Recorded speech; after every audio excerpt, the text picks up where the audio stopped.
बिस्मिल्लाहिर्रहमानिर्रहीम। अस्सलाम वालेकुम स्टूडेंट्स, उम्मीद करता हूँ आप सब ठीक होंगे जी। आज business management and industrial economics code है जी MGM 221, उसका टॉपिक आज शुरू करेंगे। टॉपिक है जी चेक। लास्ट टाइम जो हमने डिस्कस किया था वो टॉपिक था बैंक। तो चेक बेटा एक ऐसा डॉक्यूमेंट होता है जिसके ज़रिए जो गाहक होता है, जो अकाउंट होल्डर होता है, वो अपनी अमाउंट विड्रॉ करने के लिए ऑर्डर करता है अपने बैंक को उस डॉक्यूमेंट के ज़रिए। उस डॉक्यूमेंट को हम चेक बोलते हैं। अगर हम उसकी प्रॉपर डेफिनेशन देखें तो आपके सामने है, a cheque is an unconditional written order. ये एक गैर मशरूत तहरीरी हुक्मनामा होता है, और यह हुक्मनामा कौन देता है? By an account holder. जो बैंक का गाहक होता है, अकाउंट होल्डर होता है, वो ऑर्डर प्लेस करता है टू हिज ऑन बैंक, अपने बैंक को, किसी और बैंक में नहीं। जिस बैंक में आपका अकाउंट है उसी बैंक को आप ऑर्डर प्लेस कर सकते हैं। ऑर्डर किस चीज़ का होता है? टू पे on demand a specific amount, कि जब आप तलब करें तो वो जो ख़ास रकम चेक के ऊपर लिखी हुई है वो ख़ास रकम आपको अदा कर दी जाए।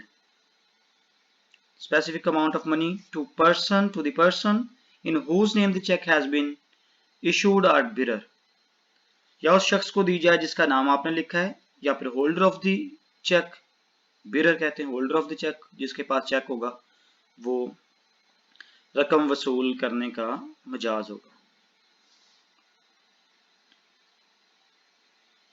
आगे बेटा करैक्टरिस्टिक्स हैं चेक के, इसकी खसूसियात क्या हैं।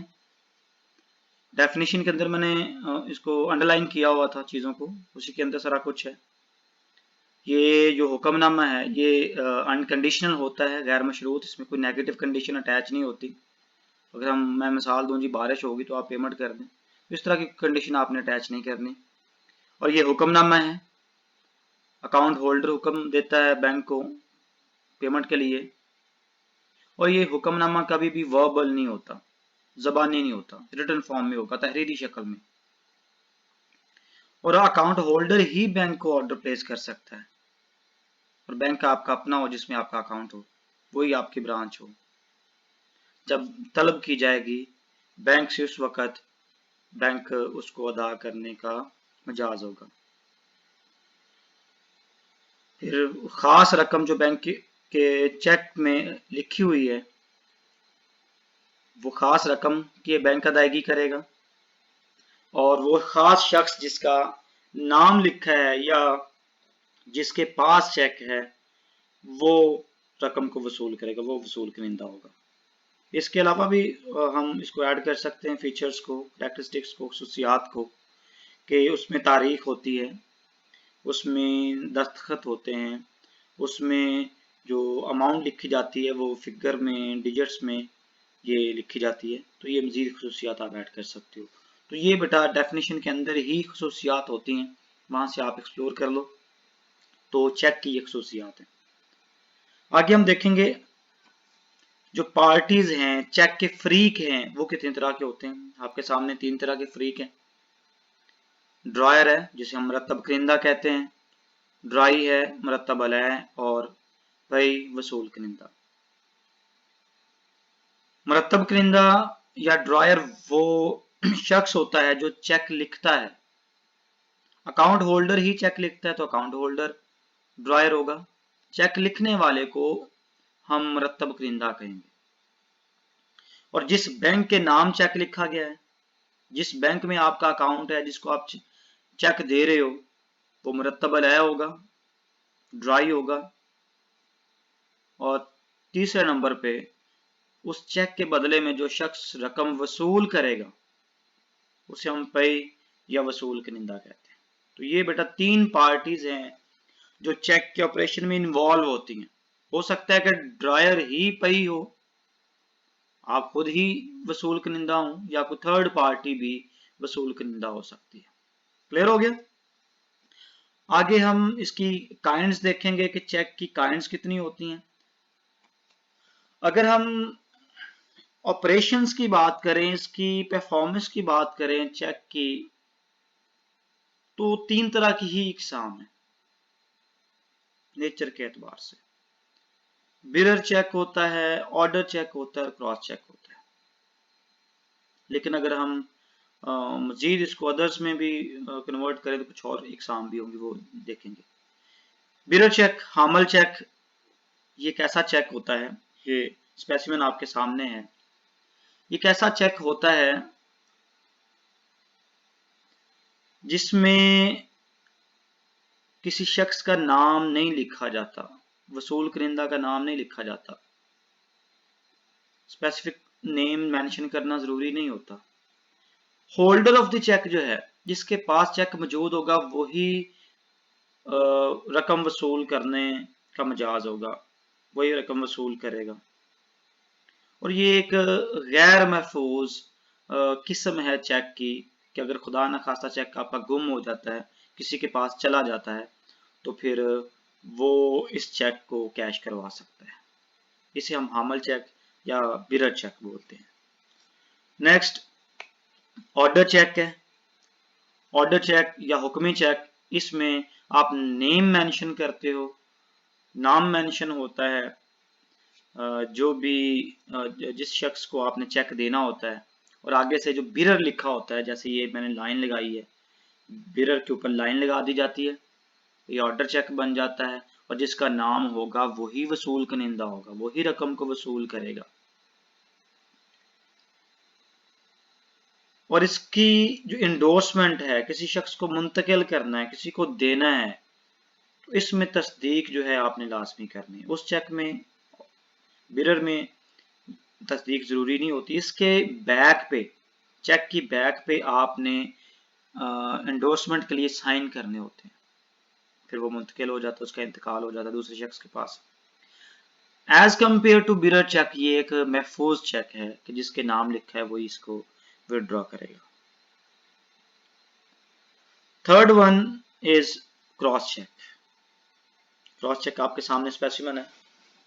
क्रॉस चेक में बेटा ये होता है कि चेक के लेफ्ट टॉप पे दो डायगोनल लाइंस जो हैं ये बना दी जाती हैं, खींच दी जाती हैं, तो ये क्रॉस हो जाता है। तो क्रॉस चेक की खसूसियत ये है कि इसकी जो पेमेंट है, इसकी जो रकम है, वो काउंटर पे आप वसूल नहीं कर सकते। जिस शख्स के नाम का ये चेक होता है, वो शख्स इस चेक को अपने बैंक में, अपने अकाउंट में जमा करवाता है, तो उसका बैंक हमारे बैंक से ये रकम वसूल करके उसके अकाउंट में ट्रांसफर कर देता है, तो वो अपने अकाउंट से फिर अमाउंट विड्रॉ करवाएगा। तो क्रॉस चेक जो है ये सबसे ज्यादा सेफ है। अगर खुदा ना खास्ता ये चोरी हो जाता है, गुम हो जाता है, तो इसमें सिक्योरिटी है कि कोई इसको विड्रॉ नहीं करवा सकता।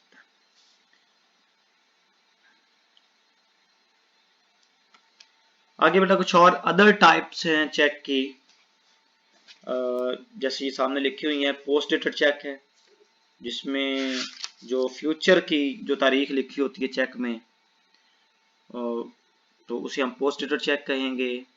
एंटी डेटेड चेक, जिसकी तारीख गुजर चुकी हो। एक जो चेक, जो तारीख आज आप लिख रहे हो, इस चेक को आप 6 महीने तक बैंक से कैश करवा सकते हैं। 6 महीने गुजरने के बाद फिर वो आउटडेटेड हो जाएगा, एक्सपायर हो जाएगा, फिर अब वो कैश नहीं होगा। Third one is mutilated cheque. फटा हुआ चेक होता है, फट जाए चेक तो उसे हम म्यूटिलेटेड कहते हैं। लॉस्ट चेक, गुमशुदा चेक, अगर आपका चेक गुम हो जाए तो लॉस्ट चेक है। तो मार्क्ड चेक, जिसपे निशान लग जाए, निशान ज़दा जो होता है। फॉर्ज्ड चेक जो होता है ये जाली चेक होता है।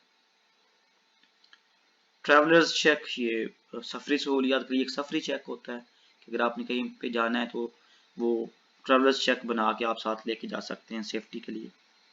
ब्लैंक चेक एक खाली चेक होता है जिसमें रकम नहीं लिखी होती, सिर्फ आप साइन कर देते हो और रकम जिसने लिखनी होती है अपनी मर्जी से वो लिख सकता है। क्लियर हो गया। ये थी चेक्स की टाइप्स, काइंड्स, इकसाम। आसान सा टॉपिक है। नेक्स्ट जो है हमारे पास लास्ट के रीजंस ऑफ डिसऑनरिंग ऑफ चेक। वजूहात क्या हैं, चेक किन वजूहात की बना पर मुस्तरद होता है, बैंक क्यों चेक की अदायगी करने से इनकार कर देता है। मिसाल के तौर पर पहले ये नॉट सफिशिएंट फंड्स, आपने चेक भेजा है, आपके अकाउंट में पैसे ही नहीं है, बैलेंस ही नहीं है, फंड्स ही नहीं है, तो बैंक जो है वो डिनाई कर देगा, मुस्तरद कर देगा, डिसऑनर कर देगा आपके चेक को। नंबर 2, आपके सिग्नेचर आपने या तो किए ही नहीं है या फिर मैच नहीं हो रहे, जो बैंक के पास स्पेसिमेन होता है सिग्नेचर्स का। अगर आपने सिग्नेचर किए हैं तो उसके साथ मैच नहीं है स्पेसिमेन के साथ, फिर भी डिसऑनर कर देगा, या फिर आप भूल गए हो तो फिर भी डिसऑनर हो जाएगा, सिग्नेचर्स लाजमी है। Then difference in amount, figures में और है, डिजिट्स में और है। मिसाल के तौर पे आपने 10,000 लिख दिया और वहां पे 1 लाख 0 की का आपको कंफ्यूजन हो गई, तो फिर भी डिसऑनर हो जाएगा। अमाउंट्स दोनों मैच होनी चाहिए, अल्फाज में भी और जो हिंसों में लिखते हैं। देन अल्ट्रेशन इन चेक, अगर चेक में कोई तब्दीली की है, कोई अल्ट्रेशन की है, तो याद रखिए कि अल्ट्रेशन करने के बाद फिर आपने दोबारा एक और साइन करने होते हैं जहां पे अल्ट्रेशन की होती है। अगर अल्ट्रेशन की है और आपने साइन नहीं किए, सिग्नेचर्स नहीं किए, तो वो डिसऑनर हो जाएगा। फ्यूचर डेट वाला चेक भी कैश नहीं होता। अगर फ्यूचर की कोई डेट लिख दी है, आज फर्ज करें 3 मई है, तो आपने कोई 10 मई लिख दिया तो 10 से पहले पहले वो कैश नहीं होगा। बैंकिंग आज के बाद चलेगी 4 बजे के बाद, अगर आजकल 4 बजे टाइम है, या नॉर्मल 5 बजे, 5 बजे के बाद चलेंगे तो फिर वो उसकी पेमेंट नहीं होगी। रेड पेंसिल से या ऐसी स्याही से आपने लिखा है जो इरेजेबल है, मिटाया जा सकता है आसानी से, तो उस चेक को डिसऑनर कर देगा बैंक। या जो अकाउंट होल्डर है उसकी खुदा ना खास्ता डेथ हो जाती है, या इंसैनिटी, खुदा ना खास्ता वो पागल हो जाता है, या इंसॉल्वेंट हो जाता है, उस सूरत में बैंक इनकार कर देगा पेमेंट से। अगर उसके पास इंफॉर्मेशन पहुंच गई है डेथ की, इंसैनिटी की, इंसॉल्वेंसी की। देन चेक अगर आपने अपने बैंक में नहीं दिया जहां पे आपका अकाउंट है, तो फिर भी डिसऑनर हो जाएगा। लॉजिकल बात है ना कि आप बैंक अकाउंट आपका यूबीएल में और आप बैंक ले गए हो, चेक ले गए हो पंजाब बैंक में, या फिर कोई गार्निशी ऑर्डर्स हैं, स्टे ऑर्डर होता है, हुक्म जो इम्तनाई होता है, आपके अकाउंट में किसी ने लिया होगा, तो फिर भी पेमेंट नहीं करेगा बैंक। या आपने खुद पेमेंट को स्टॉप किया होगा, स्टॉप कर दिया कि चेक की पेमेंट नहीं करनी, तो फिर भी बैंक जो है वो पेमेंट नहीं करेगा। तो ये बेटा all over the topic cheque कि चेक क्या होता है, इसकी काइंड्स मेजर 3 तरह की हैं, बेरर, ऑर्डर और क्रॉस। बाकी अदर्स टाइप्स में आ जाता है, और कुछ रीजंस क्या हैं कि चेक डिसऑनर क्यों होता है, इनको बेटा देखना है, आपने पढ़ना है, तो समझने की कोशिश करनी है। फिर आप चैनल को सब्सक्राइब कर दें और बेल के आइकॉन को प्रेस कर दें ताकि जो भी लेक्चर अपलोड हो आप तक पहुंचे। शुक्रिया, अल्लाह हाफिज़।